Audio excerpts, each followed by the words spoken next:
서울 강남의 한 고급 레스토랑. 60살이 넘은 8명의 남녀가 둥근 테이블에 둘러앉아 있었습니다. 이들은 모두 1971년 서울대학교 경영학과 동기생들이었죠. 40여 년의 세월이 흘렀지만 여전히 서로를 부르는 호칭은 그때 그 시절 그대로였습니다. 김철수는 대기업 회장직에서 물러난 지 3년째, 박영희는 유명 산부인과를 운영하다 은퇴한 의사, 이정호는 변호사 사무소를 아들에게 물려준 지 오래였습니다. 최미경은 남편과 함께 부동산 사업으로 큰 돈을 벌었고, 장수연은 교육청에서 장학관까지 지낸 교육자였죠. 오세진은 중견 건설회사 사장, 한명자는 유치원 원장, 그리고 윤병국은 공인회계사로 성공한 인생을 살아왔습니다. 이들이 한자리에 모인 건 박영희의 제안 때문이었습니다. 작년에 같은 과 동기였던 조성민이 갑자기 세상을 떠났거든요. 심근경색이었습니다. 장례식장에서 만난 이들은 문득 깨달았습니다. 이제 60이 훌쩍 넘었고 언제 누가 먼저 갈지 모른다는 걸 말이에요. 그래서 박영희가 말했습니다. 건강할 때 모두 함께 한번 제대로 된 여행을 떠나보자고요. 해외여행이요. 젊었을 때는 바빠서 제대로 놀지도 못했으니까요. 의견은 쉽게 모아졌습니다. 베트남으로 정했어요.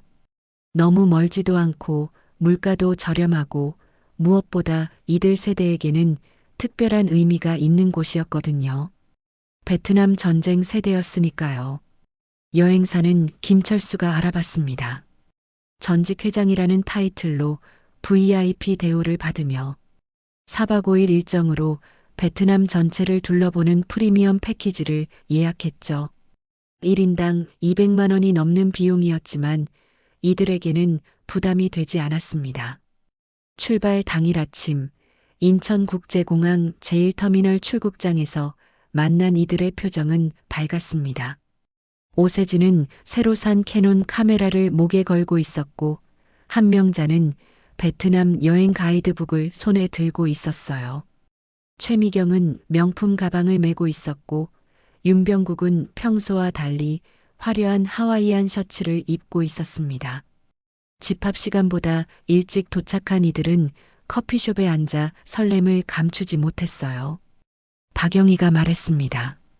이번이 우리 마지막 단체 여행이 될 수도 있겠네요. 농담처럼 했지만 모두가 같은 생각을 하고 있었습니다. 김철수가 제안했습니다. 기념사진을 찍자고요. 8명이 나란히 서서 환하게 웃으며 사진을 찍었습니다. 배경에는 베트남행 비행기가 보였고 전광판에는 출발 시간이 표시되어 있었어요. 체크인을 마치고 출국 수속을 밟는 동안 이들의 대화는 끊이지 않았습니다. 베트남에서 뭘 먹을지, 어떤 선물을 살지, 호치민 시내 구경은 어떨지, 마치 첫 해외여행을 떠나는 젊은이들처럼 들떠 있었어요. 탑승 게이트에서 기다리는 동안 이정호가 말했습니다. 정말 오랜만에 이렇게 마음이 설레네요. 결혼하고 아이들 키우느라 사업하느라 바쁘게만 살았는데 이런 여유가 있다는 걸 까맣게 잊고 있었다고요. 장수연이 고개를 끄덕였습니다. 맞아요. 이제야 진짜 인생을 사는 기분이라고 했어요. 그동안은 남을 위해서만 살았던 것 같다고 말이에요. 탑승 시간이 되어 비행기에 오른 이들은 이코노미 클래스였지만 전혀 불편해하지 않았습니다. 오히려 더욱 설레어했죠. 비행기가 이륙하자 창밖을 내다보며 감탄사를 연발했어요. 3시간 반의 비행 끝에 호치민시 탄선역 국제공항에 도착했습니다. 후덥지근한 열대의 공기가 이들을 맞았어요. 입국 수속을 마치고 짐을 찾는 동안에도 이들의 얼굴에는 미소가 떠나지 않았습니다. 공항 출구에서 이들을 기다리고 있던 건 민 가이드였습니다. 30대 중반으로 보이는 베트남 남성이었어요. 한국어를 유창하게 구사했고 정중한 인사로 이들을 맞았습니다.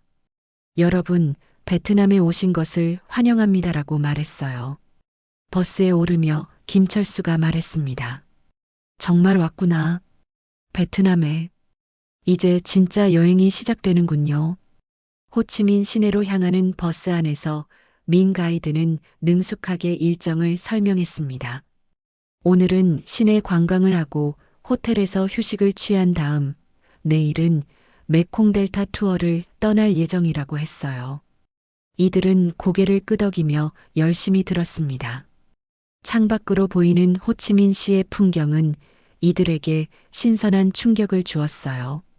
무수히 많은 오토바이들이 도로를 가득 메우고 있었고 프랑스 식민지 시대의 건물들과 현대적인 고층 빌딩이 조화롭게 어우러져 있었습니다. 첫 번째 목적지는 통일궁이었어요.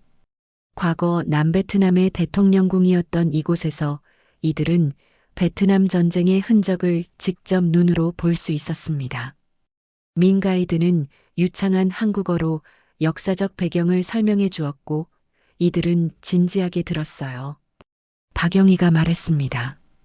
우리가 젊었을 때 이곳에서 이런 일들이 벌어지고 있었다니 새삼 감회가 새롭네요. 이정호도 고개를 끄덕였어요. 그때는 신문으로만 봤는데 실제로 와보니까 또 다른 느낌이라고 했습니다. 두 번째 목적지는 중앙우체국이었어요. 프랑스 식민지 시대에 지어진 아름다운 건물이었습니다. 이들은 엽서를 사서 가족들에게 보낼 편지를 썼어요. 한 명자는 손자에게 보내는 엽서에 할머니가 멀리 베트남에서 보내는 거라고 적었습니다. 점심시간이 되자 민 가이드는 현지 음식점으로 안내했어요. 쌀국수와 베트남 전통 요리들이 나왔습니다. 처음 먹어보는 음식들이었지만 이들은 호기심을 가지고 하나하나 맛보았어요. 최미경이 말했습니다. 생각보다 맛있네요. 한국 음식과는 다르지만 나름대로 매력이 있어요. 오후에는 벤탄 시장을 구경했습니다. 온갖 물건들이 빼곡히 진열되어 있는 전통 시장이었어요. 이들은 기념품을 사느라 바빴습니다. 오세진은 베트남 전통 모자를 샀고 장수연은 아오자의 인형을 샀어요. 하지만 시장에서 흥정을 하는 과정에서 이상한 일이 벌어졌습니다. 민 가이드가 상인들과 베트남어로 대화하는 내용이 조금 이상했어요. 베트남어를 전혀 모르는 이들이었지만 뭔가 일반적인 관광 가이드의 대화와는 다른 느낌이었습니다. 윤병국이 가장 먼저 눈치챘어요. 회계사 출신답게 세심한 관찰력을 가지고 있었거든요. 민 가이드가 상인과 나누는 대화에서 자꾸 이들 일행을 가리키며 뭔가를 말하고 있었습니다. 그리고 상인의 표정이 묘했어요. 저녁 식사는 호텔 근처의 한식당에서 했습니다. 민 가이드가 이들의 입맛을 고려해서 선택한 곳이라고 했어요. 음식은 맛있었지만 분위기는 조금 어색했습니다. 민 가이드가 평소보다 말수가 적었고 자꾸 시계를 보거나 휴대전화를 확인하는 모습을 보였거든요. 김철수가 물어봤습니다. 민 가이드 씨, 혹시 무슨 일 있으신가요? 괜찮으시면 말씀해 주세요. 민 가이드는 아니라고 했어요. 괜찮다고 내일 일정 준비 때문에 조금 신경 쓸 일이 있을 뿐이라고 말했습니다. 호텔에 도착해서 체크인을 하는 동안에도 민 가이드의 행동은 여전히 이상했어요. 프런트 직원과 베트남어로 긴 대화를 나눴는데 일반적인 투숙 절차보다 훨씬 오래 걸렸습니다. 그리고 가끔씩 이들을 돌아보며 뭔가를 확인하는 듯한 눈빛을 보냈어요. 방 배정을 마치고 각자 방으로 들어가기 전 민 가이드가 말했습니다. 내일 아침 8시에 로비에서 만나겠다고 했어요. 메콩델타 투어는 조금 멀리 가는 일정이니까 일찍 출발해야 한다고 설명했습니다. 이들은 각자 방으로 들어갔지만 완전히 편안하지는 않았어요. 뭔가 모를 불안감이 마음 한구석에 자리 잡고 있었습니다. 하지만 첫날 여행의 피로 때문인지 금세 잠들어 버렸어요. 새벽에 윤병국은 잠깐 깼습니다. 복도에서 발소리가 들렸거든요. 문틈으로 살짝 내다보니 민 가이드가 다른 사람과 함께 복도를 지나가고 있었어요. 새벽 2시였습니다. 이상하다고 생각했지만 다시 잠들었어요. 아침 8시 로비에서 만난 민 가이드는 전날과는 달리 밝은 표정이었습니다. 잘 주무셨냐고 물어봤고 오늘 메콩델타에서 정말 좋은 경험을 하게 될 거라고 말했어요. 이들은 가이드의 밝은 모습에 안심했습니다. 버스에 올라 호치민시를 벗어나 메콩델타로 향했어요. 창밖으로는 베트남의 시골 풍경이 펼쳐졌습니다. 논밭과 야자수들이 이어지는 평화로운 풍경이었어요. 이들의 마음도 다시 평온해졌습니다. 메콩델타로 가는 길은 생각보다 멀었습니다. 호치민시에서 남쪽으로 약 200km 떨어진 곳이었어요. 버스는 국도를 따라 달렸고 양쪽으로는 끝없이 펼쳐진 논밭과 강줄기들이 보였습니다. 1시간 반 정도 달린 후 민 가이드가 말했습니다. 잠깐 휴식을 취하겠다고 했어요. 앞에 휴게소가 나온다고 화장실도 다녀오고 음료수도 사서 마시라고 했습니다. 이들은 좋다고 대답했어요. 버스 안이 조금 답답했거든요. 휴게소는 작은 시골 마을에 있는 허름한 건물이었습니다. 그렇게 크지 않은 곳이었지만 현지인들이 운영하는 식당과 상점이 있었어요. 베트남 시골의 정취를 느낄 수 있는 곳이었습니다. 이들은 각자 화장실을 다녀오거나 음료수를 사며 휴식을 취했어요. 오세진은 카메라로 시골 풍경을 찍고 있었고 한명자는 현지에서 파는 과일을 맛보고 있었습니다. 박영희와 최미경은 작은 상점에서 기념품을 구경하고 있었어요. 민 가이드는 이들에게 말했습니다. 15분 정도 휴식한 다음 출발하겠다고 했어요. 그리고 나서 화장실 쪽으로 향했습니다. 이들은 별다른 의심 없이 각자 할 일을 계속했어요. 15분이 지났습니다. 하지만 민 가이드는 돌아오지 않았어요. 20분, 30분이 지나도 나타나지 않았습니다. 김철수가 가장 먼저 이상함을 느꼈어요. 화장실 쪽을 확인하러 갔지만 민 가이드는 없었습니다. 이정우가 말했습니다. 혹시 어디 다른 곳에 갔나요? 상점이나 식당에서 뭔가 용물을 보고 있는 건 아닐까요? 이들은 휴게소 전체를 샅샅이 찾아봤습니다. 하지만 민 가이드는 어디에도 없었어요. 40분이 지나자 불안감이 커지기 시작했습니다. 장수연이 말했습니다. 뭔가 이상해요. 가이드가 이렇게 오래 사라질 이유가 없잖아요. 윤병국도 고개를 끄덕였어요.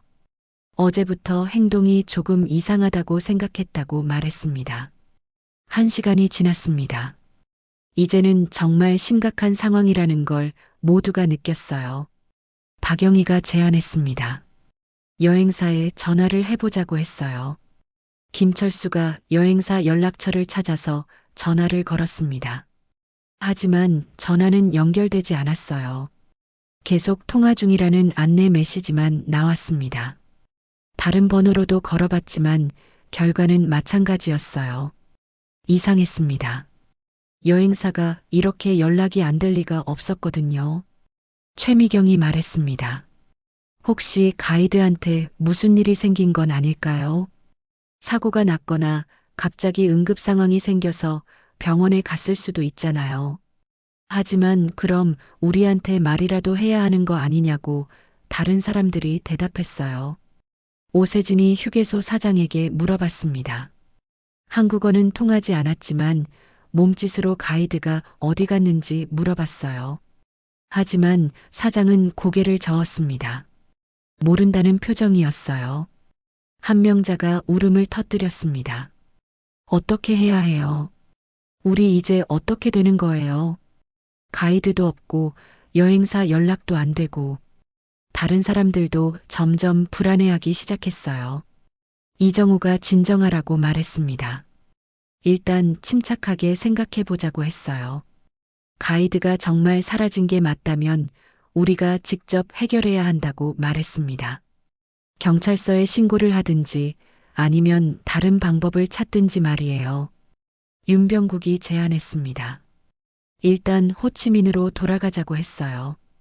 여기서 기다려봤자 소용없을 것 같다고 말했습니다. 호치민에 가면 한국 영사관도 있고 다른 여행사도 찾을 수 있을 거라고 했어요. 하지만 문제가 있었습니다. 버스 기사도 사라졌다는 거였어요. 민가이드와 함께 온 버스 기사도 어디론가 가버렸습니다. 버스만 덩그러니 주차장에 남아있을 뿐이었어요. 김철수가 버스에 가서 확인해 봤습니다. 키도 없었고 시동도 걸리지 않았어요. 완전히 버려진 상태였습니다. 이제 정말로 이들은 베트남 시골 한복판에 홀로 남겨진 셈이었어요. 절망적인 상황이었습니다. 언어도 통하지 않는 곳에서 가이드도 사라지고 여행사 연락도 안 되고 버스도 사용할 수 없게 되었어요. 8명의 예순대 한국인들이 할 수 있는 일은 많지 않았습니다. 장수연이 말했습니다. 일단 다른 교통수단을 찾아보자고 했어요. 택시든 버스든 호치민으로 돌아갈 방법이 있을 거라고 말했습니다. 하지만 이곳은 작은 시골 마을이었어요. 대중교통이 발달되어 있지 않았습니다. 해가 서서히 기울어가고 있었습니다. 벌써 오후 3시가 넘었어요. 이들의 얼굴에는 점점 걱정이 깊어져 갔습니다. 정말로 이곳에서 밤을 보내야 하는 건 아닐까 하는 생각이 들기 시작했어요. 그때 한 베트남 청년이 오토바이를 타고 휴게소에 들어왔습니다. 이정호가 다가가서 영어로 말을 걸어봤어요. 호치민으로 가는 방법이 있느냐고 물어봤습니다. 청년은 조금 영어를 할 줄 알았어요. 청년의 말로는 이곳에서 호치민까지는 꽤 멀다고 했어요. 대중교통으로는 하루에 버스가 2번밖에 없는데 이미 다 지나갔다고 했습니다. 내일 아침에나 버스가 있다고 말했어요. 이제 정말 심각한 상황이 되었습니다. 오늘 밤은 어떻게든 이곳에서 보내야 할 것 같았어요. 하지만 이런 작은 휴게소에 8명이 묵을 수 있는 숙소가 있을 리 없었습니다. 해가 완전히 지기 전에 이들은 어떻게든 해결책을 찾아야 했습니다. 휴게소 사장에게 부탁해서 오늘 밤 잘 곳이 있는지 물어봤어요. 사장은 친절하게 자신의 집 마당에 있는 작은 창고를 내주겠다고 했습니다. 창고는 낡았지만 비바람을 피할 수는 있는 곳이었어요. 이들은 어쩔 수 없이 그곳에서 밤을 보내기로 했습니다. 휴게소 사장 부인이 담요와 베개를 가져다 주었고 저녁 식사도 준비해 주었어요. 저녁을 먹으면서 이들은 진지한 대화를 나눴습니다. 김철수가 말했습니다. 내일 아침 첫 버스를 타고 호치민으로 돌아가자고 했어요. 그리고 경찰서에 신고를 하고 한국 영사관에도 도움을 요청하자고 말했습니다. 하지만 윤병국은 뭔가 이상하다고 했어요. 가이드가 그냥 사라질 이유가 없다는 거였습니다. 분명히 계획적인 일이라고 우리가 뭔가 속은 것 같다고 말했어요. 다른 사람들도 점점 그런 생각이 들기 시작했어요. 박영희가 휴대전화로 한국에 있는 가족들에게 연락을 시도했습니다. 하지만 국제로밍이 제대로 작동하지 않았어요. 메시지도 보내지지 않았고 전화도 연결되지 않았습니다. 이상했어요. 어제까지는 잘 됐었는데 말이에요. 이정호가 자신의 휴대전화로도 시도해봤지만 결과는 마찬가지였습니다. 모든 사람의 휴대전화가 똑같은 문제를 겪고 있었어요. 마치 누군가 의도적으로 통신을 차단한 것 같았습니다. 밤이 깊어갈수록 불안감은 더욱 커져만 갔습니다. 최미경이 말했습니다. 혹시 우리가 납치된 건 아닐까요? 드라마에서 보던 것처럼 말이에요. 하지만 다른 사람들은 그럴 리 없다고 했어요. 납치범들이 이렇게 자유롭게 놔둘 리 없다고 말했습니다. 장수연이 다른 가능성을 제기했습니다. 혹시 여행사가 사기였던 건 아닐까요? 돈만 받고 우리를 버린 거 말이에요. 김철수는 그럴 가능성은 낮다고 했어요. 자신이 직접 확인한 제대로 된 여행사였다고 말했습니다. 오세진이 제안했습니다. 내일 아침에 호치민에 가서 여행사 사무실을 직접 찾아가 보자고 했어요. 그러면 진상이 뭔지 알 수 있을 거라고 말했습니다.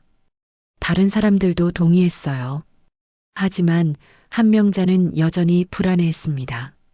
가이드가 왜 갑자기 사라졌는지 이해할 수 없다고 했어요. 분명히 뭔가 이유가 있을 거라고, 우리가 모르는 무슨 일이 벌어지고 있는 것 같다고 말했습니다. 그날 밤 이들은 제대로 잠들 수 없었습니다. 낯선 곳에서의 불안감도 있었지만 무엇보다 앞으로 어떻게 될지 모른다는 두려움 때문이었어요. 새벽이 되어서야 겨우 잠이 들었는데 아침 6시에 휴게소 사장이 깨웠습니다. 호치민으로 가는 버스가 7시에 온다고 했어요. 이들은 서둘러 짐을 챙기고 준비를 마쳤습니다. 버스는 정시에 도착했어요. 낡은 시내버스였지만 이들에게는 구원의 손길 같았습니다. 8명이 모두 타고 호치민을 향해 출발했어요. 창밖으로 보이는 베트남 시골 풍경이 어제와는 전혀 다르게 느껴졌습니다. 2시간 반 정도 달려서 호치민 시내에 도착했습니다. 번화한 도심의 모습을 보니 조금 안심이 되었어요. 이제 여행사 사무실을 찾아가서 진상을 파악해야 했습니다. 김철수가 가지고 있던 여행사 주소를 확인했습니다. 구역 1에 있는 사무실이었어요. 택시를 타고 그곳으로 향했습니다. 하지만 도착해서 본 광경은 충격적이었어요. 사무실이 있어야 할 곳에는 전혀 다른 업체가 들어 있었습니다. 부동산 중개업소였어요. 건물 관리인에게 물어보니 여행사는 처음 들어본다고 했습니다. 이상했어요. 분명히 이 주소가 맞았는데 말이에요. 이정우가 다시 한번 주소를 확인해 봤습니다. 틀림없이 맞는 주소였어요. 하지만 여행사는 없었습니다. 마치 처음부터 존재하지 않았던 것처럼 말이에요. 박영희가 말했습니다. 뭔가 정말 이상해요. 어떻게 이런 일이 가능한 거죠? 여행사가 갑자기 사라질 수가 있나요? 다른 사람들도 당황했어요. 이해할 수 없는 상황이었습니다. 윤병국이 제안했습니다. 경찰서에 가서 신고를 하자고 했어요. 이건 분명히 사기 사건이라고 정식으로 조사를 받아야 한다고 말했습니다. 이들은 가장 가까운 경찰서를 찾아갔어요. 하지만 경찰서에서도 문제가 생겼습니다. 이들의 이야기를 들은 경찰관이 고개를 갸우뚱했어요. 그리고 컴퓨터로 뭔가를 확인해 보더니 이상하다는 표정을 지었습니다. 경찰관이 말했습니다. 베트남 입국 기록에 당신들 이름이 없다고 했어요. 어제 입국했다고 하셨는데 기록이 전혀 없다는 거였습니다. 이들은 깜짝 놀랐어요. 분명히 입국 심사를 받고 도장도 찍었는데 말이에요. 김철수가 여권을 보여줬습니다. 분명히 베트남 입국 도장이 찍혀 있었어요. 하지만 경찰관은 고개를 저었습니다. 시스템에는 기록이 없다고, 이상하다고 말했어요. 언어 소통의 문제도 있었지만 그보다 더 심각한 건 상황 자체였습니다. 마치 이들의 베트남 입국 자체가 공식적으로는 존재하지 않는 것처럼 보였어요. 최미경이 울먹이며 말했습니다. 대체 무슨 일이 벌어지고 있는 거예요? 우리가 정말 베트남에 온 게 맞나요? 다른 사람들도 점점 혼란에 빠져들었어요. 경찰관은 더 정확한 조사를 위해 한국 영사관에 문의해 보라고 조언했습니다. 이들은 한국 영사관을 찾아갔어요. 하지만 거기서도 비슷한 반응을 보였습니다. 영사관 직원이 말했습니다. 여행자 등록이나 입국 신고 기록이 전혀 없다고 했어요. 보통 단체 관광객들은 여행사에서 일괄적으로 신고를 하는데 그런 기록이 없다는 거였습니다. 이제 정말로 심각한 상황이라는 걸 모두가 느꼈습니다. 단순한 여행사 사기가 아니라 뭔가 더 복잡하고 이상한 일이 벌어지고 있는 것 같았어요. 장수연이 제안했습니다. 호텔로 돌아가서 다시 생각해 보자고 했어요. 일단 숙소를 정하고 차근차근 대책을 세워야 한다고 말했습니다. 하지만 문제가 또 있었어요. 어제 묵었던 호텔에 가봤지만 거기서도 예약 기록이 없다고 했습니다. 이들이 어제 묵었다고 하니까 직원이 이상하다는 표정을 지었어요. 그런 기록이 전혀 없다는 거였습니다. 오세진이 어제 찍은 사진들을 보여줬어요. 분명히 이 호텔에서 찍은 사진들이었습니다. 하지만 호텔 직원은 고개를 저었어요. 자신들 호텔에서 찍은 사진이 맞지만 투숙 기록은 없다고 했습니다. 이제 정말로 이해할 수 없는 상황이 되었습니다. 모든 증거는 이들이 베트남에 와서 여행을 했다는 걸 보여주고 있었어요. 하지만 공식적인 기록은 어디에도 없었습니다. 한 명자가 말했습니다. 혹시 우리가 꿈을 꾸고 있는 건 아닐까요? 아니면 다른 차원에 온 건 아닐까요? 말도 안 되는 소리 같지만 다른 설명이 없었어요. 해가 저물어가고 있었습니다. 하루 종일 돌아다녔지만 아무것도 해결되지 않았어요. 오히려 더 큰 미스터리만 생겨났을 뿐이었습니다. 이들은 완전히 혼란에 빠져 있었어요. 새로운 호텔을 찾아서 숙소를 정한 이들은 로비에 모여 앉아 심각한 회의를 했습니다. 지금까지 벌어진 일들을 정리해 보니 더욱 이상했어요. 모든 기록이 사라져 있다는 건 단순한 우연이 아니었습니다. 윤병국이 체계적으로 분석해 봤습니다. 첫째, 가이드와 버스 기사가 동시에 사라졌다. 둘째, 여행사 사무실이 존재하지 않는다. 셋째, 입국 기록이 없다. 넷째, 호텔 투숙 기록도 없다. 이 모든 게 우연일 가능성은 거의 제로라고 말했어요. 이정우가 말했습니다. 그럼 의도적으로 우리 기록을 지운 거라는 말인가요? 그게 가능한 일인가요? 김철수도 고개를 끄덕였어요. 누군가 체계적으로 우리 존재를 지우고 있는 것 같다고 말했습니다. 박영희가 떨리는 목소리로 말했습니다. 그럼 우리가 정말로 여기 있는 게 맞나요? 우리가 진짜 살아있는 거 맞죠? 다른 사람들도 똑같은 생각을 하고 있었어요. 현실감이 점점 흐려지고 있었습니다. 최미경이 제안했습니다. CCTV를 확인해 보자고 했어요. 어디선가 우리 모습이 찍혔을 거라고, 그럼 우리가 정말 여기 있었다는 걸 증명할 수 있다고 말했습니다. 호텔 매니저에게 부탁해서 어제와 오늘의 CCTV 영상을 확인해 봤습니다. 하지만 결과는 충격적이었어요. 어떤 화면에도 이들의 모습이 나오지 않았습니다. 마치 투명인간처럼 말이에요. 장수연이 말했습니다. 이건 정말 말이 안 돼요. 우리가 분명히 여기 서 있는데 CCTV에 안 나온다는 게 가능한 일인가요? 호텔 매니저도 이상하다는 표정을 지었어요. 더 기괴한 건 공항 CCTV도 마찬가지였다는 거였습니다. 호치민 공항 보안 담당자에게 문의해 봤지만 이들이 입국하는 모습은 어디에도 기록되어 있지 않았어요. 오세진이 자신의 카메라를 확인해 봤습니다. 다행히 어제 오늘 찍은 사진들은 모두 남아 있었어요. 이들의 모습도 선명하게 나와 있었습니다. 적어도 이건 그들이 정말 베트남에 있었다는 증거였어요. 하지만 한 명자가 이상한 걸 발견했습니다. 사진 속 배경은 분명히 베트남이 맞는데 사진의 메타데이터를 확인해 보니 위치 정보가 표시되지 않았어요. GPS 좌표가 완전히 비어 있었습니다. 윤병국이 말했습니다. 이제 정말 확신해요. 누군가 의도적으로 우리 존재를 지우고 있다고. 전문적인 기술과 권력이 있는 조직이 아니면 이런 일은 불가능하다고 말했어요. 김철수가 물어봤습니다. 그럼 왜 우리를 타겟으로 삼은 거죠? 우리가 뭘 잘못했나요? 아무도 대답할 수 없었어요. 평범한 예순대 동창생들이 무슨 잘못을 했겠어요. 이정우가 다른 가능성을 제기했습니다.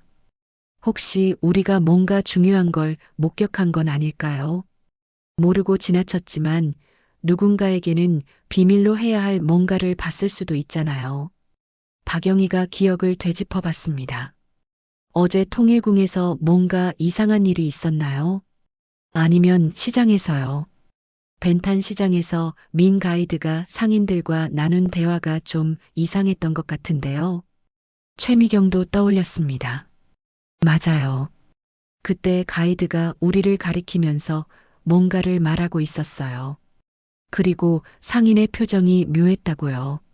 뭔가 일반적인 관광객 대화와는 달랐다고 말했어요. 장수연이 말했습니다. 혹시 우리가 무의식 중에 뭔가 중요한 장면을 사진으로 찍었을 수도 있어요. 오세진 씨가 찍은 사진들을 다시 한번 자세히 확인해 봐요.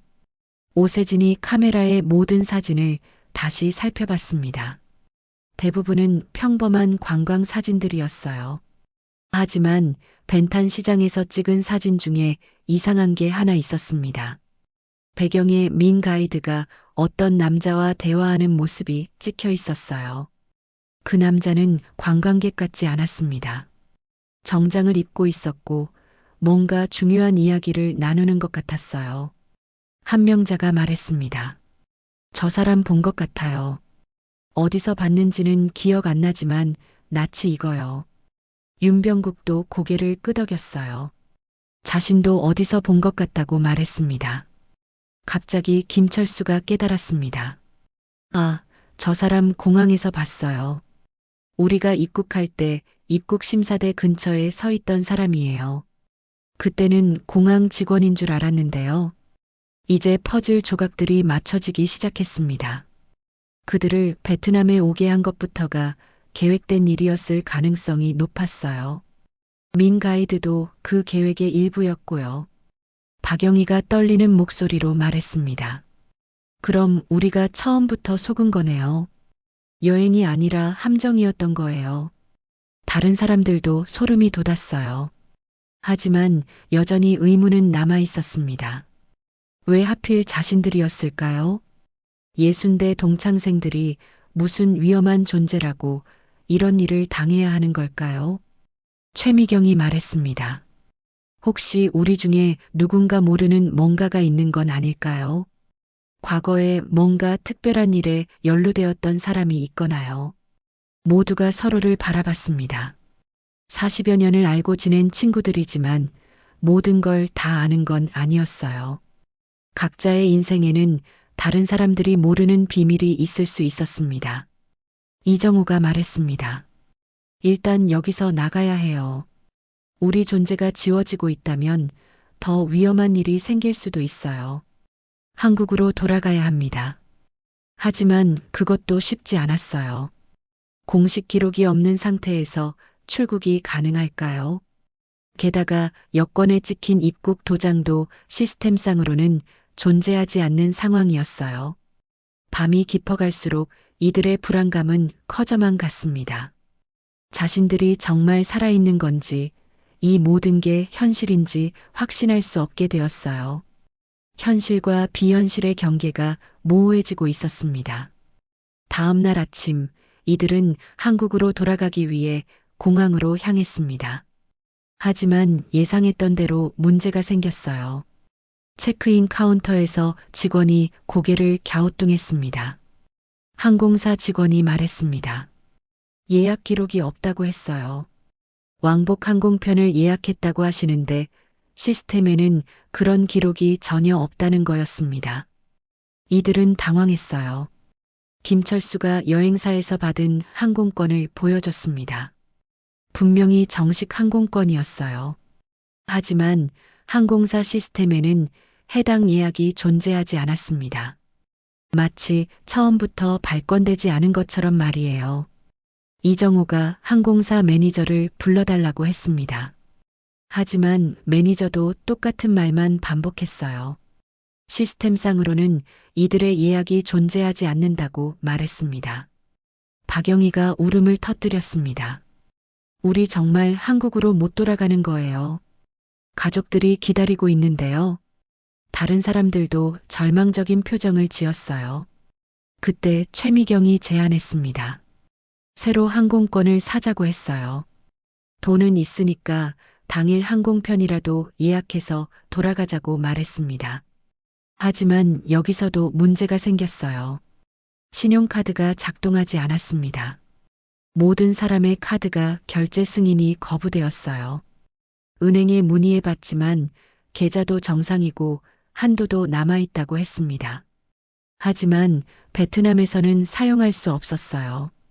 현금을 환전하려고 했지만 여기서도 막혔습니다. 환전소에서 이들의 신분증을 확인할 수 없다고 했어요. 여권은 있지만 시스템상으로 입국 기록이 없으니 의심스럽다는 거였습니다. 윤병국이 말했습니다. 이제 정말 확실해졌어요. 누군가 우리를 여기 가둬두려고 하고 있다고, 모든 경로를 차단하고 있다고 말했어요. 장수연이 떨리는 목소리로 말했습니다. 그럼 우리 정말 못 돌아가는 거예요. 평생 여기 갇혀 살아야 하는 거예요. 한명자도 울기 시작했어요. 그때 오세진이 이상한 걸 발견했습니다. 공항 CCTV 모니터를 보니까 이들의 모습이 실시간으로 나오고 있었어요. 어제는 과거 영상이 안 나왔는데 지금은 실시간으로는 보인다는 거였습니다. 이정우가 깨달았습니다. 과거 기록만 지워진 거예요. 현재는 정상적으로 기록되고 있다고. 그럼 앞으로의 행동은 모두 감시당하고 있다는 뜻이라고 말했어요. 공항을 나와서 시내로 돌아오는 길에 김철수가 말했습니다. 한국에 있는 가족들에게 연락해 보자고 했어요. 우리 상황을 알려야 한다고 말했습니다. 박영희가 국제전화를 걸어봤습니다. 겨우 연결이 되었어요. 남편에게 전화를 걸었는데 남편의 반응이 이상했습니다. 당신 지금 어디 있어요? 어제부터 집에 안 들어왔는데요. 박영희가 당황했습니다. 베트남에 여행 왔다고 했잖아요. 사흘 전에 출발한다고 말했는데요. 하지만 남편은 그런 말 들은 적 없다고 했어요. 최미경도 딸에게 전화를 걸어봤습니다. 하지만 반응은 마찬가지였어요. 딸이 말했습니다. 엄마 어디 있어요? 오늘 약속 있다고 했는데 연락이 안 되네요. 베트남 여행은 무슨 소리냐고 했어요.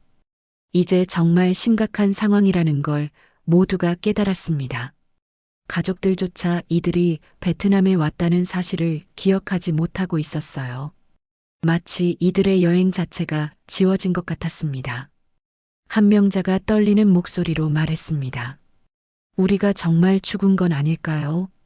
그래서 아무도 우리를 기억하지 못하는 건 아닐까요? 다른 사람들도 그런 생각이 들기 시작했어요. 윤병국이 말했습니다. 아니에요. 우리가 서로를 보고 대화하고 있잖아요. 죽었다면 이럴 수 없어요. 분명히 다른 이유가 있을 거예요. 장수연이 제안했습니다. 한국 영사관에 다시 가보자고 했어요. 정식으로 도움을 요청해야 한다고 말했습니다. 이들은 영사관으로 향했어요. 하지만 영사관에서도 비슷한 반응을 보였습니다. 영사관 직원이 말했습니다. 여행자 신고나 단체 관광 신고 기록이 전혀 없다고 했어요. 심지어 한국에서 이들을 찾고 있다는 연락도 없다고 했습니다. 영사관 직원이 한국 외교부에 확인해 봤지만 결과는 마찬가지였어요. 이들이 실종되었다는 신고도 없고 가족들이 찾고 있다는 연락도 없었습니다. 오세진이 말했습니다. 우리 가족들이 우리를 찾지도 않고 있다는 말인가요? 우리가 사라진 걸 모르고 있다는 거예요. 영사관 직원은 그런 것 같다고 대답했어요. 이제 절망적인 상황이 되었습니다. 베트남에서 나갈 수도 없고 한국에서는 아무도 자신들을 찾지 않고 있었어요. 마치 세상에서 완전히 지워진 것 같았습니다. 김철수가 말했습니다. 우리가 뭘 잘못했길래 이런 일을 당하는 거죠? 대체 누가 이런 짓을 하는 거예요? 하지만 아무도 대답할 수 없었어요. 이정우가 말했습니다. 이제 우리끼리 해결해야 해요. 다른 사람들은 우리를 도와줄 수 없어요. 우리가 직접 진실을 찾아내야 합니다. 밤이 되어 호텔로 돌아온 이들은 깊은 절망에 빠져 있었습니다. 자신들의 존재 자체가 지워지고 있다는 공포감이 엄습했어요. 과연 이 상황에서 벗어날 수 있을까요? 박영희가 말했습니다. 우리가 정말로 투명 인간이 된 건 아닐까요? 아무도 우리를 보지 못하고 기억하지 못하고 찾지도 않는다면 우리는 존재하지 않는 거나 마찬가지예요. 하지만 최미경이 반박했습니다. 그럼 우리끼리는 왜 서로를 볼 수 있어요? 분명히 다른 이유가 있을 거예요. 누군가 의도적으로 이런 상황을 만든 거라고 말했어요. 사흘째 되는 날 아침, 절망에 빠져 있던 이들 앞에 뜻밖의 인물이 나타났습니다. 바로 사라졌던 민 가이드였어요. 호텔 로비에서 아무렇지 않게 신문을 읽고 있는 그를 발견한 순간 이들은 깜짝 놀랐습니다. 김철수가 가장 먼저 달려갔습니다. 민 가이드 씨, 어디 갔었어요? 우리가 얼마나 찾았는데요? 하지만 민 가이드의 반응은 예상과 완전히 달랐어요. 민 가이드가 고개를 갸우뚱하며 말했습니다. 죄송한데 누구시죠? 저를 아시나요? 완전히 처음 보는 사람을 대하는 표정이었어요. 이들은 당황했습니다. 박영희가 설명했습니다. 우리 가이드잖아요. 3일 전에 공항에서 만나서 시내 관광도 하고 메콩델타 가다가 갑자기 사라지셨잖아요. 하지만 민 가이드는 계속 고개를 저었어요. 민 가이드가 말했습니다. 정말 죄송하지만 전혀 기억이 안 나요. 저는 가이드 일을 한 지 오래됐지만 당신들과 일한 적은 없어요. 착각하신 것 같은데요. 이정우가 휴대전화에서 사진을 보여줬습니다. 분명히 민 가이드와 함께 찍은 사진들이 있었어요. 통일궁 앞에서, 벤탄 시장에서 함께 찍은 사진들 말이에요. 하지만 민 가이드는 사진을 보고도 고개를 저었습니다. 신기하네요. 분명히 제 얼굴이 맞는데 전혀 기억이 안 나요. 포토샵으로 합성한 건 아니죠. 진짜 이상하다는 표정을 지었어요. 최미경이 울분을 토했습니다. 어떻게 이럴 수 있어요? 분명히 우리 가이드였는데 모른다고 하면 어떡해요? 우리가 거짓말하는 것 같잖아요. 민 가이드가 당황한 표정으로 말했습니다. 정말 죄송해요. 제가 기억력에 문제가 있나 봐요. 병원에 가서 검사를 받아봐야겠어요. 하지만 정말로 기억이 안 나요. 윤병국이 더 구체적으로 물어봤습니다. 그럼 이틀 전 오후에 뭐 하고 계셨어요? 메콩델타 휴게소에서 화장실 간다고 하고 사라지신 그때 말이에요. 민 가이드가 생각해 보더니 말했습니다. 이틀 전요. 그날은 집에서 쉬었어요. 감기 때문에 일을 안 했거든요. 증명할 수 있어요. 아내도 있고 병원 진료 기록도 있어요. 이들은 점점 혼란에 빠져들었습니다. 민 가이드의 말이 거짓말 같지는 않았어요. 정말로 기억하지 못하는 것 같았습니다. 하지만 사진은 분명한 증거였어요. 장수연이 다른 접근을 시도했습니다. 그럼 저희가 묵었던 호텔은 기억하세요. 체크인할 때 프런트 직원과 오래 얘기하셨잖아요. 민 가이드가 어느 호텔이냐고 물어봤습니다. 이들이 호텔 이름을 말하자 그곳은 안다고 했어요. 하지만 최근에 간 적은 없다고 했습니다. 한 명자가 절규했습니다. 도대체 무슨 일이 벌어지고 있는 거예요? 우리가 미친 건가요? 아니면 꿈을 꾸고 있는 건가요? 다른 사람들도 같은 심정이었어요. 그때 민 가이드가 이상한 말을 했습니다. 그런데 정말 신기하네요. 당신들을 보니까 뭔가 익숙한 느낌이 들어요. 어디서 봤는지는 모르겠지만 낯이 익어요. 오세진이 물어봤습니다. 혹시 누군가 당신 기억을 지운 건 아닐까요? 영화에서 보는 것처럼 말이에요.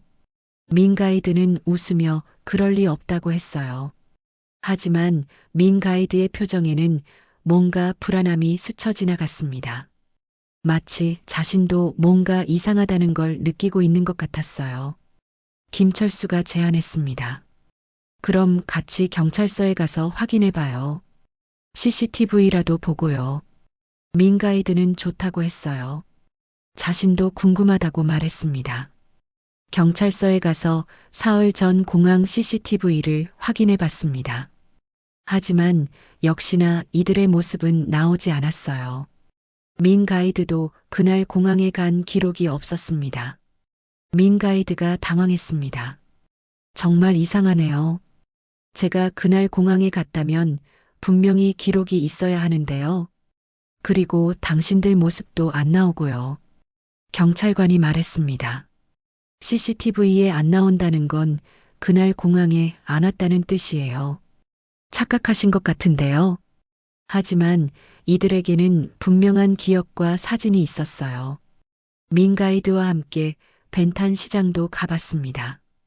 그곳 상인들에게 물어봤지만 아무도 기억하지 못했어요. 민 가이드도 이들 일행도 본 적 없다고 했습니다. 점점 더 미스터리는 깊어져만 갔습니다. 모든 증거와 기억이 지워져 있었어요. 하지만 사진과 이들의 기억만은 남아 있었습니다. 그때 윤병국이 중요한 걸 깨달았습니다. 혹시 우리가 다른 차원이나 평행 우주에 온 건 아닐까요? 여기서는 우리가 온 적이 없는 거고 우리가 온 곳은 다른 베트남인 거죠. 이정우가 반박했습니다. 그럼 민 가이드는 어떻게 설명해요? 똑같은 사람인데요. 윤병국이 말했습니다. 평행 우주에서는 같은 사람이 존재하지만 다른 기억을 가질 수 있어요. 박영희가 말했습니다. 그런 게 정말 가능한 일인가요? SF 영화 같은 얘기잖아요. 하지만 다른 설명이 없었어요. 민 가이드가 진지하게 말했습니다. 제가 도와드릴 수 있는 일이 있다면 말씀하세요. 당신들이 거짓말하는 것 같지는 않거든요. 뭔가 정말 이상한 일이 벌어지고 있는 것 같아요. 최미경이 물어봤습니다. 혹시 당신 주변에서 이상한 일이 일어난 적 없어요? 기억이 사라진다든지 아니면 누군가 당신을 감시한다든지요. 민 가이드가 생각해 보더니 말했습니다. 사실 최근에 좀 이상했어요. 집 주변에서 낯선 사람들을 자주 봤거든요. 그리고 가끔 전화가 와서는 잘못 걸었다고 끊어버리고요. 장수연이 말했습니다. 당신도 감시당하고 있는 것 같아요. 우리와 관련된 일 때문에 말이에요. 민 가이드의 표정이 어두워졌어요. 한 명자가 떨리는 목소리로 말했습니다. 그럼 우리 모두 위험한 거네요. 누군가 우리를 없애려고 하고 있어요. 민 가이드도 고개를 끄덕였어요. 오세진이 말했습니다. 이제 진실을 알았어요. 우리가 무의식 중에 뭔가 중요한 걸 봤거나 들었을 거예요. 그래서 우리 존재를 지우려고 하는 거죠. 김철수가 물어봤습니다. 그럼 어떻게 해야 해요? 계속 이렇게 숨어 살 수는 없잖아요. 가족들도 우리를 기억하지 못하고 있고요. 민 가이드가 제안했습니다. 제가 아는 사람 중에 이런 일을 조사할 수 있는 기자가 있어요. 한번 만나보시겠어요? 혹시 도움이 될지도 몰라요. 하지만 그 순간 호텔 로비에 낯선 남자들이 들어왔습니다. 정장을 입은 서양인들이었어요. 이들을 보자마자 민 가이드의 얼굴이 하얗게 변했습니다. 민 가이드가 작은 목소리로 말했습니다. 빨리 여기서 나가세요. 저 사람들이 당신들을 찾고 있는 것 같아요. 뒷문으로 나가세요. 하지만 이미 늦었습니다. 서양인들이 이들을 발견했어요. 그리고 무전기로 뭔가를 말하기 시작했습니다. 상황이 급박하게 돌아가고 있었어요. 호텔 뒷문으로 황급히 빠져나온 8명의 동창생들과 민 가이드는 인근 골목으로 몸을 숨겼습니다. 숨을 고르며 김철수가 물어봤습니다. 저 사람들이 누구예요? 왜 우리를 찾는 거죠? 민 가이드가 떨리는 목소리로 대답했습니다. 잘 모르겠지만 며칠 전부터 저 주변을 맴돌고 있었어요. 그때는 별로 신경 안 썼는데 지금 보니까 당신들과 관련이 있는 것 같아요. 박영희가 말했습니다. 우리가 정말 뭔가 위험한 걸 본 게 분명해요. 그래서 우리 존재를 지우려고 하는 거예요. 하지만 무엇을 봤는지 기억이 안 나네요. 이정우가 체계적으로 생각해 봤습니다. 시내 관광을 했을 때를 다시 떠올려 보자고 했어요. 통일궁, 중앙우체국, 벤탄시장. 그 중에서 뭔가 특별한 걸 봤을 거라고 말했습니다.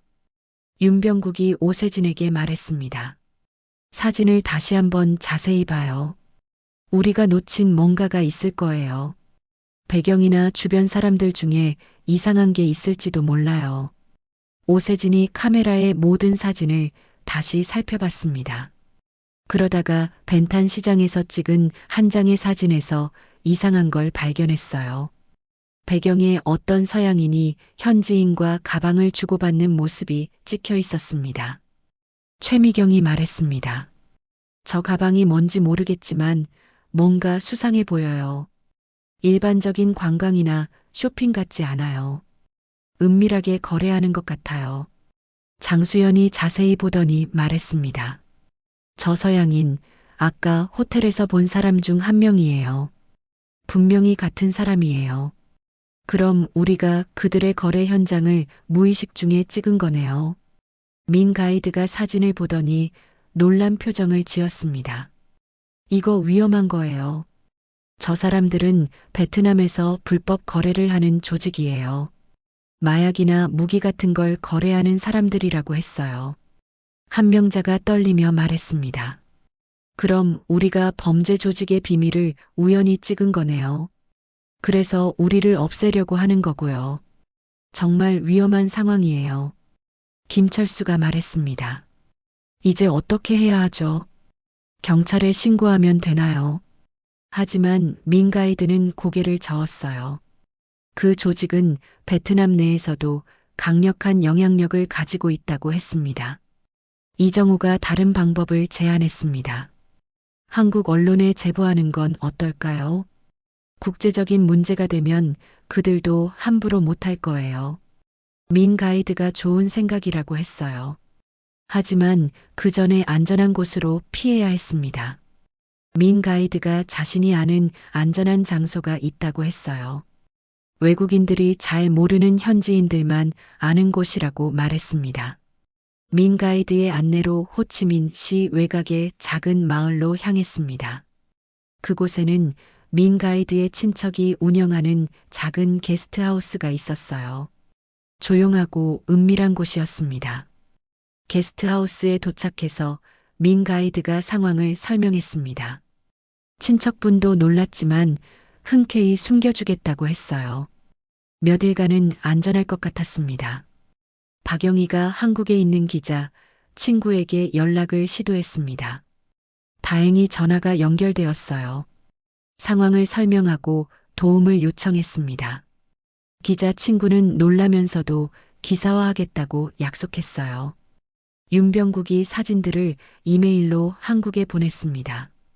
증거 자료로 활용할 수 있도록 말이에요.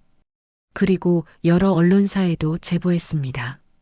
이틀 후 한국 언론에서 이들의 이야기가 보도되기 시작했습니다. 베트남에서 실종된 한국인 관광객들의 충격적인 증언이라는 제목으로 말이에요. 국제적인 관심이 집중되자 상황이 급변했습니다. 한국 정부에서도 조사에 나섰고 베트남 당국도 수사를 시작했어요. 그 조직의 영향력도 한계가 있었습니다. 최미경이 말했습니다. 이제 조금 안심이 되네요. 우리 이야기가 알려지니까 그들도 함부로 못할 거예요. 다른 사람들도 고개를 끄덕였어요. 장수연이 웃으며 말했습니다. 이제 우리 존재도 다시 돌아올 것 같아요. 기록들도 복구되고 가족들도 우리를 기억하게 될 거예요. 며칠 후 정말로 기적 같은 일이 일어났습니다. 각종 기록들이 하나둘씩 복구되기 시작했어요. 입국 기록, 호텔 예약 기록, 항공편 기록들이 다시 나타났습니다. 한 명자가 가족에게 전화를 걸어봤습니다. 이번에는 남편이 정상적으로 반응했어요. 여행 잘 다녀오고 있냐고 걱정했다고 말했습니다. 오세진이 말했습니다. 정말 신기해요. 우리 존재가 다시 돌아온 것 같아요. 아마 그 조직이 조작했던 시스템들이 복구된 것 같아요. 김철수가 항공사에 전화해 봤습니다. 이번에는 예약 기록이 정상적으로 확인되었어요. 귀국 항공편도 예정대로 이용할 수 있다고 했습니다. 민 가이드도 기억이 서서히 돌아왔습니다. 그날 휴게소에서 누군가 자신을 부르더니 이상한 주사를 놨다고 했어요. 그 후 기억이 없었다고 말했습니다. 이정우가 말했습니다. 결국 우리가 이겨낸 거네요. 평범한 관광객들이었지만 진실을 밝혀냈어요. 정말 대단한 일을 해낸 것 같아요. 마침내 귀국 날이 되었습니다. 공항에서 민 가이드와 작별 인사를 나눴어요. 민 가이드가 말했습니다. 당신들 덕분에 큰 범죄 조직을 잡을 수 있었어요. 정말 고마워요. 박영희가 말했습니다. 우리도 고마워요. 덕분에 무사히 돌아갈 수 있게 됐어요. 이번 일은 평생 잊지 못할 거예요. 비행기에 오르면서 최미경이 말했습니다. 이제 정말 안심이에요. 집에 가서 가족들 얼굴 보고 싶어요. 다른 사람들도 같은 마음이었어요. 윤병국이 창밖을 보며 말했습니다. 평범한 여행이 이런 모험이 될 줄 몰랐어요. 하지만 나쁘지 않았어요. 우리가 해낸 일이 자랑스러워요. 장수연이 웃으며 말했습니다. 이제 진짜 추억이 생겼네요. 손자들에게 들려줄 이야기가 생겼어요. 모험소설 같은 실화 말이에요. 한 명자가 말했습니다. 앞으로는 평범한 여행만 하고 싶어요. 이런 스릴은 한 번이면 충분해요. 모두가 웃었습니다. 오세진이 카메라를 보며 말했습니다. 그래도 좋은 사진들이 많이 나왔어요. 특히 그 결정적인 사진 말이에요. 역사적인 가치가 있는 사진이 됐어요. 김철수가 말했습니다. 우리 8명이 함께 이 일을 겪었다는 게 다행이에요. 혼자였다면 정말 무서웠을 거예요. 역시 친구들이 있어서 든든했어요. 이정우가 마지막으로 말했습니다. 이번 일로 우리 우정이 더 깊어진 것 같아요. 앞으로도 계속 만나서 이야기 나누자고요. 물론 평범한 장소에서요. 비행기가 이륙하면서 베트남의 땅이 점점 멀어져 갔습니다. 하지만 이들의 마음속에는 평생 잊지 못할 추억이 새겨졌어요. 평범한 관광이 특별한 모험이 된 베트남 여행이었습니다. 인천공항에 도착했을 때 가족들이 마중 나와 있었습니다. 모두들 무사히 돌아온 걸 진심으로 기뻐했어요. 이제 정말로 일상으로 돌아갈 수 있게 되었습니다. 몇 달 후 그들이 찍은 사진 덕분에 국제적인 범죄 조직이 검거되었다는 뉴스가 나왔습니다. 이들은 평범한 관광객에서 범죄 조직을 잡는 데 기여한 시민 영웅이 되었어요. 하지만 이들에게 가장 소중한 건 함께 위기를 극복한 우정이었습니다.